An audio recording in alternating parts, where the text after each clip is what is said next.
On n'avait point célébré en Israël de Pâques semblables depuis les jours de Samuel, le prophète.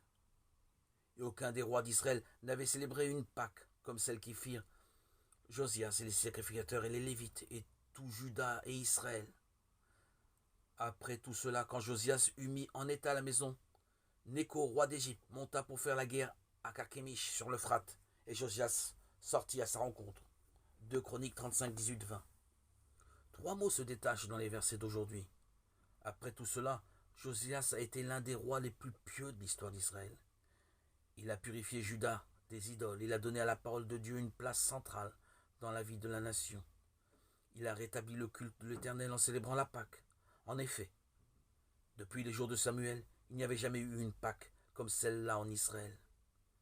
Mais à la fin de sa vie, après tout cela, Josias s'est impliqué dans une bataille à laquelle le Seigneur ne l'avait pas appelé. Il s'est déguisé pour combattre contre le roi d'Égypte. Et il a été mortellement blessé par les archers de l'ennemi. Une leçon solennelle et salutaire est à retirer de ces 3 mots. La restauration du culte de l'Éternel effectuée par Josias est une image des grands réveils et de la remise en lumière de la vérité pour les chrétiens. Après des siècles d'erreurs et de superstitions, la scène du Seigneur a été nouveau célébrée dans la simplicité du Nouveau Testament. Le sacerdoce de tous les croyants a été retrouvé, 1 Pierre 2,5, et leur union avec Christ pour former un seul corps, lui étant la tête, les croyants étant les membres, 1 Corinthiens 12, a été prise pour base de la vie d'assemblée. La Bible a aussi été ouverte avec clarté, autorité. Et pourtant, après tout cela, la faillite est arrivée. Ces chrétiens ont été détournés par des batailles auxquelles le Seigneur ne les avait pas appelés.